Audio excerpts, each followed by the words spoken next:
Yeah, okay, great. So like, just like yesterday, Right. even some of the questions are even the same. Just want to understand what you felt about the lesson, what we can learn from you. Yeah. Okay, that's the idea. So like yesterday in general, what do you think about the lesson today that we just saw? Yeah, today's lesson was very good. I wish you guys had come at a different time when maybe Mr. Kahn didn't bring his A game. That way I could say something negative. Okay. Yeah, the lesson was pretty good. Yeah, what was good about it? What did you like? From the very beginning, we had the chart where we took each example and analyzed it on its own merits, so to speak, and we split everything up into content, speaker, context, big picture, so I thought that was very good. Why is that good? Why is that important? That helps you, someone who might be learning it, that helps you remember it better. Because there's a lot of facts. There are a lot of facts in the cases, there's a lot of content. If you can break it down and look at it in bits and pieces, it might help you get some of the information down easier. Now the fact that you have a table and the visual on the board, was that good? Yeah, I thought that was good. Why?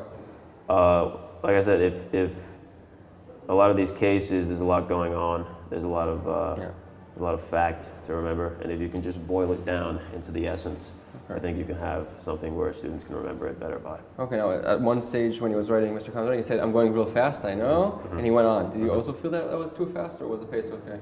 The pace was okay. I felt like if you wanted to go into greater detail, that's something you could always do by yourself. Okay, so you felt that was good? Yeah. Okay, and there were a lot of examples. You had like 6, I think, right? Was that too much, or? No. Why do you need? Why is it good to have all those examples? These issues are always complicated. Yeah. So every time that you can say that someone was wrong, well, someone can say, well, I was right. Yeah. So there are many viewpoints when we're dealing with constitutional law, and there's always sort of a point counterpoint going on. So if we can have a lot of examples, I think that's always a good thing. Okay, great. Yeah.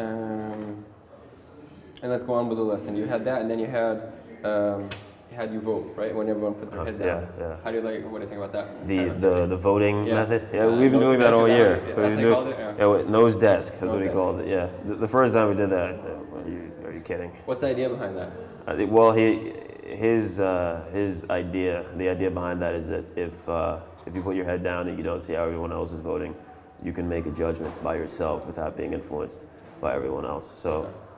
On a few occasions, it has worked out that way. So I think it overall is a good little mechanism.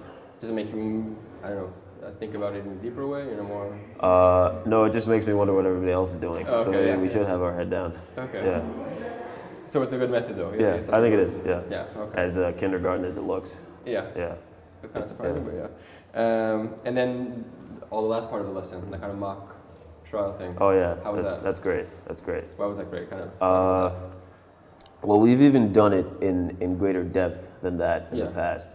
But this little curtailed version, even that was very good because we take people who feel one way and people who feel the other way, and we pit them against their peers, and their peers ask them questions, and they try to really cipher it out, see how deep their ideas about the question are, and I think that's a very good way to go about it. Now you were in with the judges, right? Yes. How was that? Oh, that's always fun. Yeah. Feel a little bit of power. Okay. So. And you ask questions. Ask questions. That's the important part. You. The first time I did it, I was a judge, and I try to ask if you support a side, you try to ask leading questions. You want to bring them over to if you feel that they're talking about something that's not really important, you try to lead them over to where you think they should be with a question, and if you're dealing with the other side, you try to dissuade them a bit. Okay. So it gives you a little bit of insight into that process. And how about the learning process you had with yourself now that you were the judge? Do you understand? Yeah, you even as a judge, even when you feel like you're sort of above it, you have an opportunity to learn because you're hearing the other side, you're hearing their viewpoint, and when you ask them a question, the answer that they give you might not be the cookie cutter thing that you think that. So you can get surprised. Yeah, you can get surprised, definitely. Okay. And then overall, when you try to understand the issues and the ideas that stand behind this example, you understand better because yeah, I think so. You understand your side better, and you understand their side better, even if you might not agree. And the whole concept of constitutional law. Right. through this example is a good way to. Definitely. It isn't a waste of time. The Supreme Court exercise Yeah. is definitely a great exercise. Okay. Yeah. Great. What? Now you finished these 2 lessons. Any questions you still have? Anything you want to go into more regarding these issues? No, like I said, it's tricky because this is old territory for us. Yeah. We've done a lot of this, but if I try to divorce myself from my viewpoint, I would say that if I were a new student and we were just coming across this information, I probably would want to go a little bit deeper into it. Okay. But it's not because it's confusing or anything. Just to have a bit more knowledge. But even though you have the fact that you have past knowledge, and you did a couple of times, don't you have any other open questions, or you feel you understand everything? Like I tell you, with freedom of speech, you feel you understand. Well, yeah, I feel like I understand everything, but there are always things we can go deeper into. For example, the clear and present danger doctrine. Yeah. How Mr. Kahn was talking about how Oliver Wendell Holmes devised the test, then he applied it to a scenario that didn't seem to fit with the test. So we could always get into questions of jurisprudence and look at strict constructionism and loose construction, that whole. So that's something you would want to go into more if you had time. Yeah, if we did. Yeah. Okay, great. Anything confusing or difficult about today's lesson? No, I thought it was pretty straightforward, especially with the chart and all that. Yeah. So yeah, you felt it was. If we were to ask you, should Mr. Kahn teach this lesson next year for next students, would you say yeah? Sure. Oh yeah. Yeah? Oh, yeah. And why is that? It was a very good lesson. It was compact. It was easy to understand. It got everybody involved. It was a good exercise. The Supreme Court. Yeah. It was a very good lesson overall. I would say. Should definitely. Yeah. And do you have any remarks?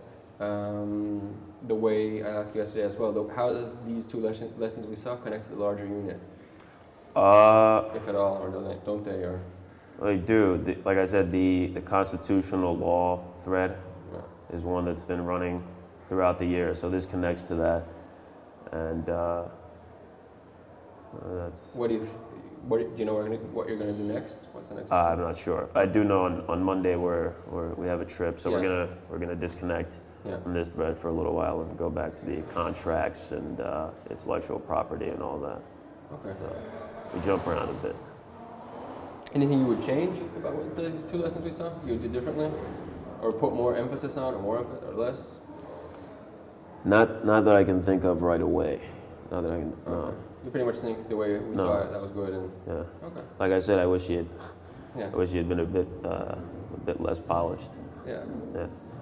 And then anything, I'm done with my questions. Anything in general, like I said, to new teachers who are going to see this video, what do you have to say? There was if you notice in the beginning of the lesson, he called on a young lady, and she wasn't really prepared to answer. I thought that was good. Because why was that good?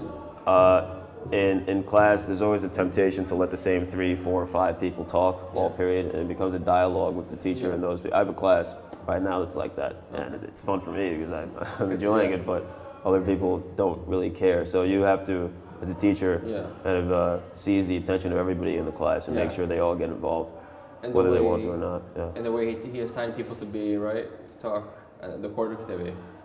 At that court activity that he had that part where he told people you have to stand up and talk too. It's the same idea? Oh, right. The one volunteered from each group. And that's another thing. That's another thing you have to do, because otherwise, even when group work is always an opportunity for people to just fade into the ether and just do nothing. So if you know there's going to have to be a random person, it's going to give you it's going to keep you on your toes at least a little bit. So. Okay, so I thought that was a good. To say you answer, that's a good idea. Yeah. Okay. Yeah. Great. Anything else like that you felt that's worth pointing out? No, I think that's about it. Just make sure you have the attention of everybody in the class, no matter what you have to do to get it. Okay. Yeah. Okay, great. Thanks.